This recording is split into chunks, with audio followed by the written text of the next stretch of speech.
Welcome back to Grit Gym, guys. Today, talking about health. We're talking about nutrition mostly today, and we're going to learn how to read through marketing. Learn how to read through marketing that is trying to sell you something that maybe you don't want to put in your body. Okay? Because really, the first sale is not necessarily to eat the vegetables. The first sale is you. You've got to be your first sale. And to read through the marketing stuff, to read through some of the stuff gives you a tremendous amount of power. It gives you a tremendous amount of power that you can have over what you're going to see. So what you're going to see when you go to the store, when you're driving down the road, when you see a billboard, by the time we're done with this conversation today, you're going to look at these things. You're going to be out there in the world, and I'm going to ruin advertisements for you. I'm going to ruin advertisements for you so that we can look at them from a different perspective, so we can get very clear on what these things are trying to say to us, trying to sell us on, and trying to get us to join in on. So one of them is that I'm going to use a thing of Cheerios, Crispios or whatever these are. Rach bought these to put in a recipe, and they're kind of like a treat, you know, as a treat. Something like this probably isn't that bad, but when you are trying to eat a certain way, having something in the house that isn't conducive to your goals is not serving you. It is not serving you. And one of the best things that you can do in any of these scenarios is ask yourself, how is this serving me?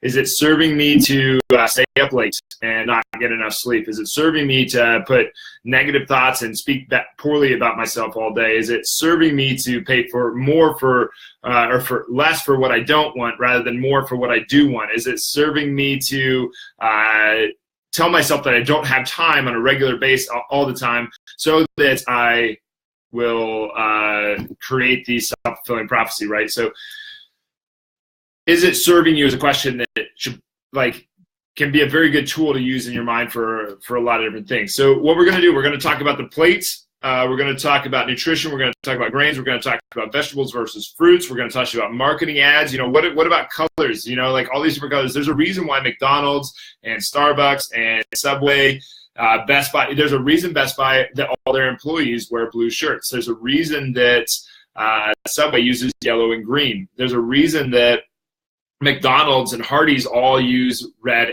and yellow. And part of the reason is, and these companies have devoted millions and millions and millions, maybe even billions of dollars to elicit a response in your mind to get you to come into the store. And nothing wrong with that whatsoever. Nothing wrong with them trying to sell you on their product.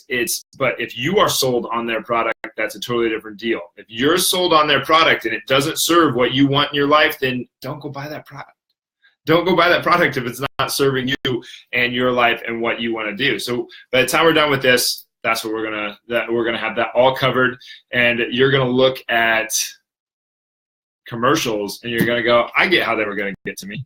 I get that. Or you get to you'll have some tools to analyze these commercials, to analyze these ads, so that you can use that and be like, okay, I get their angle. I get how they were going to get me in there, rather than you just being affected by it and being influenced by it and being like, oh yeah, that hamburger looks great. And the hamburger might look great, but you have more power than you think in this department. So what's this show about? It's about inspiring the experience that you want to live. Exercise, nutrition, mindset, recovery should all be about pushing towards that quality of life that you want to live. What you want to live is going to be different than what I want to live. The experience that I want to live versus the experience that you want to live versus the experience that your spouse or your friend or your kid or anybody wants to live. So for me, I think that part is up to you. What I want to do is to give you some tools that you can use to inspire the life that you want to live. You go back 15 years on me, very cynical, very not positive person, didn't really like who I was, didn't like where my body was, didn't like where my mind was, didn't like anything about life. It was having a really tough time. My turmoil, my story, the things that I did in my life to get me to a better state. I got a lot of coaching. I talked with a lot of experts, got paid for a lot of information products. So now I just kind of basically mentally vomit all over the screen to give you guys some good information so that hopefully you can use that to improve certain portions of your life. But it's not about me inspiring you. It's about you inspiring your own experience, because I have no power over your mind. Only you have lived in your mind. I can't get up in there. You are the only one that has ever, life is a solo trip. You have never had anybody else inside your mind. So it's health, and then health is made up of mindset, exercise, nutrition, and recovery. But all right, so first of all, the plate. The plate is a new thing. Everybody probably remembers the food pyramid, right? Well, some of the food pyramid had, like, I love conspiracy theory. I think it's so much fun, but this isn't necessarily conspiracy theory, even though it seems very conspiracy-like when it comes to the FDA and grains and the food pyramid. Now, you were taught this, you were molded this, you were this was pushed into your mind. In hindsight, I don't think they realized what a genius thing they were doing. And I mean that genius can work in two ways. It can work in a really bad way. Well, it could work in a neutral way too, or a really good way. And in this, they were very successful at getting an entire nation to eat tons and tons and tons of grain by pushing it into the minds of young children over generation. That you were taught, and you had this slammed into your mind that grains should be the basis of your nutrition, that they should be the foundation. Everybody should be having 60 to 80% of their diet should be made up of grains. Now, why did the FDA do this? Why did they push the food pyramid? Now, some of that, what people don't realize, FDA, Food Drug Administration, is that they think that they're regulating just the food and just the drugs. Interesting thing, they're not actually regulating the supplement industry, because back in the 90s, there was political lobbying done, and the supplement industry funded a lot of this so that the Food and Drug Administration would stay out of the supplement industry, which is kind of interesting. So we're going to stay away from supplements today, but why, or the error that I think that is made is that the Food and Drug Administration is only about regulating the food and the drugs. Okay, there's another regulation thing in here too. Another portion of their responsibility was to make sure that the economic stability of the food industry was stable. One way to do this was to create a nation of people that ate mostly grains, because grains are cheap to produce, and they created economic stability. So the FDA pushed this. Now, you've got this in your mind. You've got this stuck in your mind that there should be a grain at every single meal. Should there be a grain at every single meal? And if they're that important, how many can you name? If they're that important right now, how many can you name? Try to name 5 right now. Can you do it? Okay, you got, let's say that's oats. We got pilts. We got barley. We've got rye. Amaranth, quinoa is actually not it's not a grain. It's a seed. It's actually a member of the spinach family. We got rice. We have wheat. There's a few, right? But if they're that important and they're that amazing, then why do we only eat just a few of them? Why do we almost eat primarily wheat? Why is wheat just the one that gets used all the time? Why do we kind of shy away from oats? Why is barley kind of used sparingly, and why don't we know more of them if they're that important? There's a reason for that. It's going to come back to money. Nothing wrong with money. Money is a very good thing, but there comes a point, and there also comes the whole thing of like just blatant manipulation. So now, when it comes to the plate, so we got over grains a little bit. Grains is up here. They're trying to say that the majority of your plate should probably be vegetables and grains. Now, is that accurate? I think that you can have a lot of meals without a grain at the table. There's no reason why a grain has to be at the table 100% of the time. The other thing interesting here is that protein is the only macronutrient group left. It used to be that they would label grains, and then they would label carbs, and then they would label proteins, and then they would label fats. Now, there's not a fat up here anymore. Some people could say that a lot of proteins carry a lot of the fat, a lot of vegetables carry a lot of the fat, and a lot of the dairy carries a lot of the fat. But if you look at an avocado up in the fruit section, avocados carry a lot of fat too. So it's easy to just pull fat out of there. Why is protein the only one left? I don't think this is a manipulative thing anymore. I think that they're trying, but they made a weak excuse at it to try to satisfy everybody. And then, like, why is dairy its own group? Like, dairy doesn't need to be a mainstay in anybody's nutrition. Not everybody needs to drink milk. Not everybody needs to eat cheese. Not to say that either of those are bad for you necessarily. However, I want to take a step back and say that conventional cheese and conventional dairy in general are absolutely I want to be like that over embellished person that's saying like, oh, they're toxic, they're going to kill you. But they do. A male's body is going to respond to these things and produce less testosterone in his own body. Women's bodies are going to do the exact opposite, and they're going to produce more testosterone in their body. So I don't think that either conventional milk is good for you, just because you're going right to the tap and read up on it. 60 years ago, we consumed half as much, like per capita, so per person, consumed half as much dairy, and we had twice as many cows. Now we have half as many cows, and each person consumes on average twice as much dairy. Now, are we in better shape now than we were back when? I think that it's pretty easy to look around and say, no, we're not. So should dairy be up there? I'm going to say no. No. Should vegetables be here? Yes, but vegetables doesn't really mean much. It's not very specific. Fruit is very specific. You can phylogenize fruit on a biological scale. Fruit is very clear, the world is very clear. Biology is very, let me back up. Biology is very clear on what it means to be a fruit. It means that the seed is inside. They're very, very clear on what is a fruit. Vegetable doesn't really mean much. Vegetable is just another word for vegetation. If you look up the definition of vegetable, it really just means plants. It doesn't really mean much of anything. It mostly means consumable plants. So could a fruit be a vegetable? Yeah, kind of, because the definition sucks. But why is the protein the last macronutrient group? This is my question right now.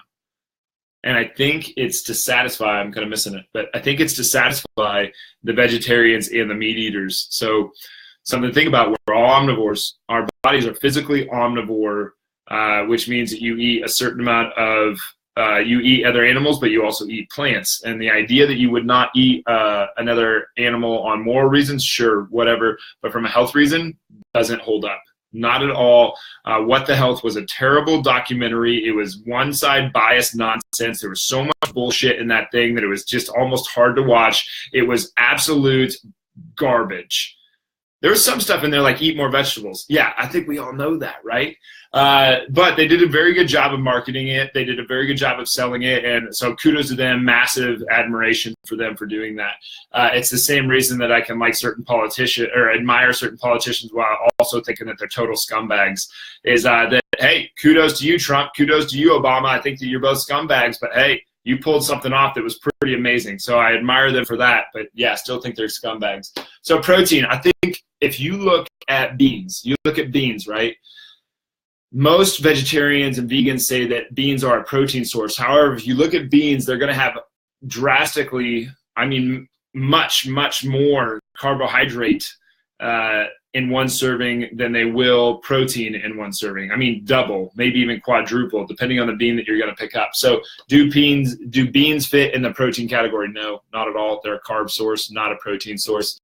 Does fish live here? I think so. Does meat live here? Yes, I think so. Does beef and chicken and poultry? Yeah, I think they all live in this meat category. Do you need this category? Yes, you do. If you do not have protein in your diet, you will die. If you don't have fat in your diet, you will die. If you try to live on just carbohydrates, it doesn't work. So do you need dairy?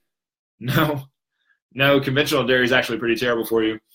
Do you need fruits in your diet? I think it's a good idea. In the early 2000s, it came out that fructose actually turned to fat more readily than other carbohydrates did in your body. So fructose, fruit sugar, got looked at as this like thing that was going to make you fat. So don't eat fruit; it'll make you fat. That's a little ridiculous considering the goodness of fruit, the fiber that's going into the nutrients that are going to go into you, and the low amount that people are eating in fat compared to the other things that are turning into fat within your body. So it's a tough argument to make that you shouldn't be eating fruit. Now, so that's my plate. There's a few questions on my plate, a few things to look at. But what about the marketing stuff? What about the marketing stuff that we were talking about earlier? I want you to notice some of the colors in here. Notice some of the colors in here. We've got blue up at the top. We've got purple all over the place. We've got this nice kind of like hue kind of thing. We've got a little bit of fruit in there to try to elicit like, oh, this is healthy. This is healthy.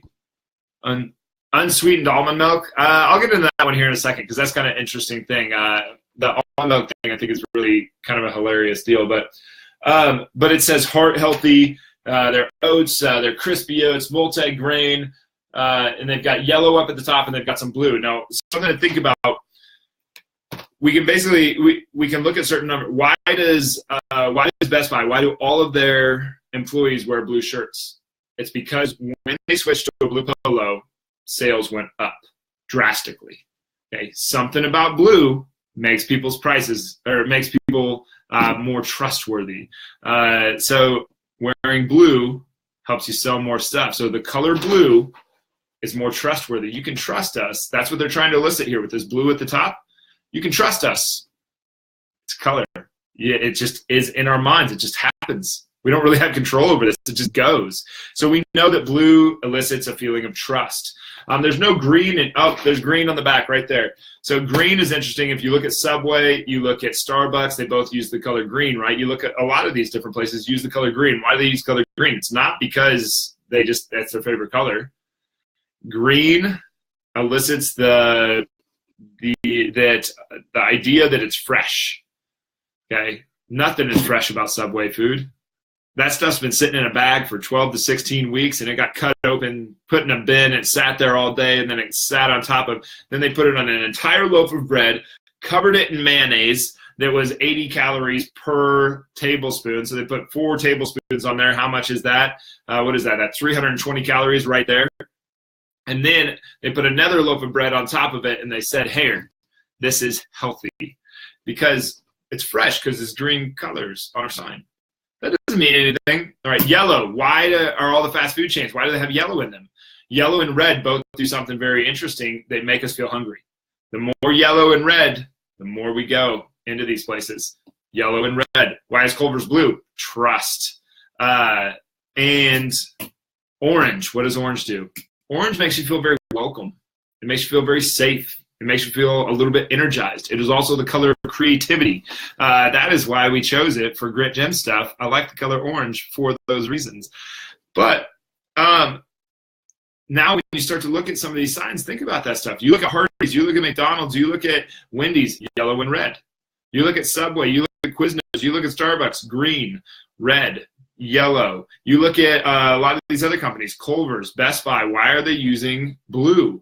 Blue makes you sell. Another thing interesting about beards, statistically, people, this isn't why I have a beard. I just don't like to shave. So this is pure apathy.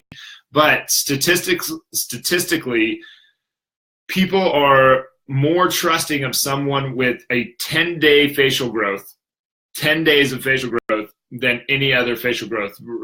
Clean shaven, big long beard. This is obviously a little bit more than 10 days, but 10 days of facial growth is the most trustworthy face that you can possibly have. Kind of interesting.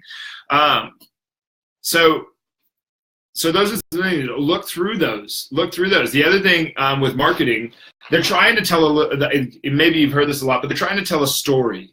They're trying to give you this idea. They're trying to sell you on that your heart is going to be healthy if you buy this. Your heart isn't good enough the way it is. You have to buy this. Slightly sweetened. It tells you, oh, it's sweet, but we're still healthy because we only did it slightly. There's a lot of these little things like this that are going to go in. One of the funniest things about this, it's multi-grain. It's multi-grain. What does that really mean? Okay, we went through, there's only so many grains, or we only know so many grains. Are grains really all that healthy? No, they're not. They're really not that great for you from a nutritional standpoint. They're, like a lot of them aren't really bad for you until you have too much of them, obviously, but too much water is going to be a bad thing eventually. Like if you're stuck in the middle of the ocean, it's pretty toxic, right? So too many grains is too many grains, but then they have these health tips on the back. If they're giving me health tips, it's got to be the healthy stuff, right? Listen to some of these, okay? Now, some of them I can really get along with. When I was reading this, I was like, okay, I can get along with some of these. And some of these I'm just like, that's garbage. The first line is eat for the health of it. That's kind of funny. But 10 great tips to a great plate. All right, 1, balance calories. Find the right number of calories for you. If you try to count all of your calories, you're going to go in the can. It doesn't work. You're going to have a really hard time doing it. It's just going to drain you of all your energy.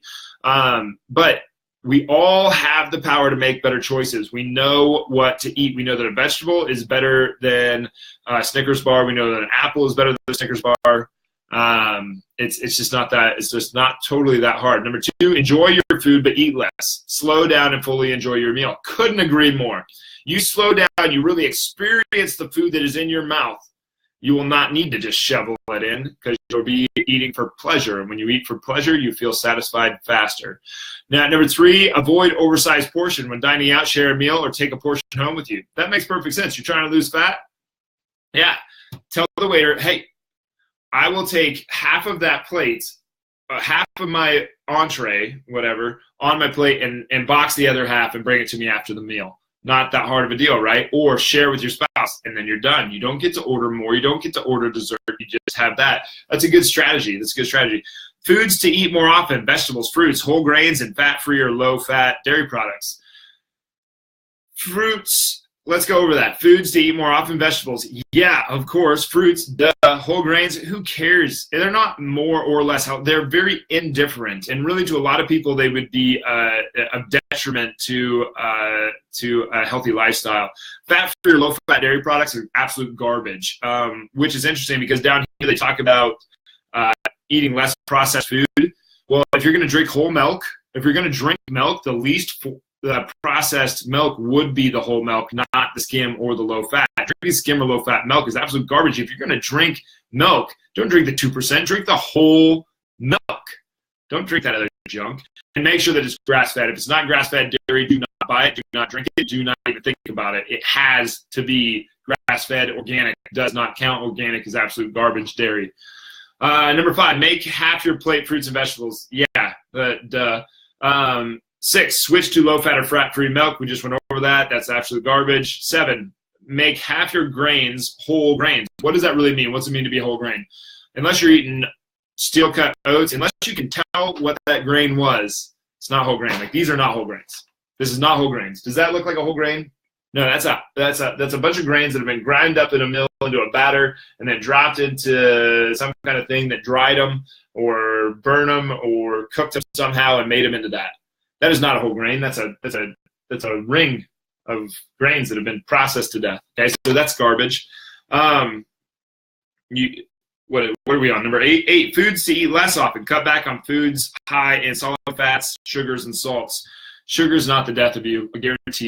I guarantee you sugar is not the death of you. Sugar does not have power over your life. You have power over sugar. You can choose how much you eat of it, but I have to agree that less sugar is probably a good idea because we are bombarded with sugar in our daily lives today. Salt, there's absolutely nothing wrong with salt unless you have hypertension or some other type of heart problem or some other problem that would have to do with salt. Salt is absolutely fine for you. It's ridiculous to think that a healthy, active person cannot eat salt. Solid fats. Who says? You have to have fat in your diet. You have to have fat in your diet. Now, if you're just sitting around eating tubs of butter, we got another. That's a different deal. By the way, butter is a dairy product. Grass-fed only grass-fed. Number 9, compare sodium in foods. We already went over the sodium thing. That's the salt thing. Sodium is sodium chloride, or salt is sodium chloride, NaCl. It's just table salt. Nothing wrong with it. It's perfectly fine for you. Okay. I'm not saying to drown yourself and drink soy sauce, but it's nothing wrong with it. You're totally fine. Unless you have a heart problem, you're going to be fine. 10, choose water. Soda, energy drinks, sport drinks are a major source of added sugar. Have to agree with that. So some of this stuff's very good, but some of it's absolute junk. This is junk food, guys. This is a dessert. This is not healthy. We're not what you would put on the healthy category. This is garbage. This is garbage food. Nothing wrong with garbage food. I eat this stuff every once in a while. I would make it a mainstay every day, every meal sort of thing. I would make it an every once in a while sort of thing. And before I get hit on by the organic thing, there's a range of organic.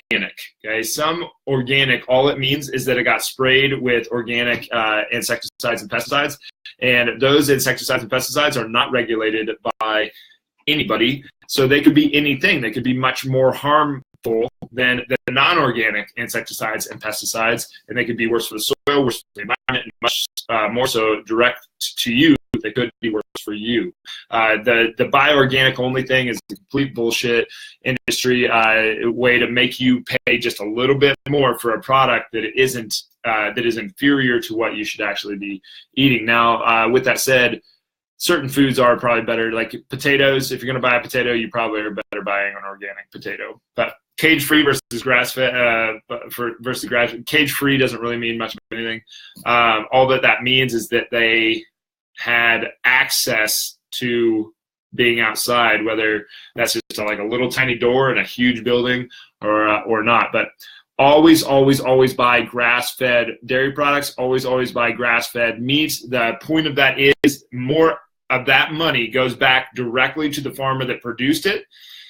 If you buy grain-fed, you are actually putting more money back towards places like the big kind of like commercial style cattle farms, dairy farms. Those are not where we want money going to, or where I want you putting money towards anyway. That doesn't go back to the farmer that you're trying to support by buying grain-fed foods, by grass-fed foods. It's economically superior. It's better for your health. It's better for the environment. It's a much better option. But how do the marketers get to you? They tell a story. They tell you an obstacle that they know that you have, and then they put themselves in a position where they can be of assistance to you. We can save you from your heart issue. We can save you from your fat issue. We can save you from a life of pain and that you don't want to live with. And then they put themselves in the position of a guide where they're the coach. And then they give you a call to action with a solution. They say, buy me. And they give you a solution, and they paint the picture that if you buy their product, this is the solution I'm talking about. If you buy their product, you'll be able to do XYZ things. And if those XYZ things are something that you want in your life, then you're more likely to buy their product, because they created this. It's like Inception. They went into your mind, or they didn't go into your mind, but you let them into your mind and you molded it over, and you came to the conclusion. They want you to come to the conclusion that this is the answer to your problems. This isn't the answer to your problems. I guarantee you. The only thing that's going to be the answer to your problems is hard work and discipline. That's it. That's the whole thing. You have to discipline yourself to asking yourself those two questions every day. These two questions every day. Am I going to be all in, or am I going to be afraid that I'm not enough? And then it's going to be the discipline to set the intentions that you're going to improve every single day, and you're going to work hard to do so. That you're going to focus on the present priority right here, right now. And then you're going to be a positive influence to those around you, because when you are a positive influence to those around you, you employ people into your circle that help you exceed your own expectations, and you propel them on as well. When you are a negative influence to all those around you, you push away all the people that could have helped you, and you keep yourself down with all the people that are also negative. You gain a bunch of negative people that are going to keep you where you don't want to be. So marketing, how does it get to you? Well, they've got colors. They've got millions and billions of dollars on their sign. They got tons and tons of research, decades on decades trying to figure out how to get you to buy their product. And I'm the dummy that doesn't take advantage of them and try to get you into the gym with them. For me, I just try to stay very, very real, very, very straightforward, very, very open and honest about – I don't really like the honesty word, but open and honest about what I provide and what I do. And I hope that people can see that, and that this somehow positively affects somebody in some way, shape, or form in their life. But if you can see past all the marketing bullshit, you can get to a lot of really good places, and you don't have to buy and waste your money on things that will not serve you in your life. You can invest in things that are going to help you in your life, because there are people out there that want to help them. Anyway, 1 o'clock, I got to get off of here. I did not answer anybody's questions. I'm sorry, guys. View on unsweetened almond milk. I think I can go through these pretty quick. If you guys all have a second, if you guys don't have a second, you can write in the comment section and be like, hey, I don't have a second. Shut this one off and answer it in the comments. But What's my view on unsweetened almond milk? It's probably fine. I have a little bit of a thing with, if you're trying to lose fat, then it's so easy to overconsume on liquid calories. So I would say get rid of it if you're trying to lose fat. If you're trying to gain muscle and you're lifting hard, then yeah, go ahead and throw down. But I'd much rather than unsweetened almond milk, I'd much rather see you, as long as you don't have some kind of dairy issue or issue with dairy or lactose, or like if your body produces lactase, just get on grass-fed milk instead. It's a superior product. Matt said, I went to unsweetened Breeze almond or coconut milk because I just couldn't consume cow milk anymore. If you can't consume cow milk anymore and you still want to have, you want to indulge in something like this with milk like you did when you were a kid, then go for it. But cow milk, for anybody that has a problem in their gut with it or with all the other contaminants that are in it, then try switching to a grass-fed milk. And if that doesn't work, then your body is probably having trouble producing lactase, which breaks down the lactose. And if what was I saying? Lactase breaks down the lactose, and if you don't produce lactase, then you're going to have lactose intolerant issue. They look warm and comforting. All marketing looks warm and comforting, doesn't it? It's just like, hey, come in here to this creepy place. Only it's not creepy. It looks, and then bam, they hit you, and it's too. Once you know, it's too late.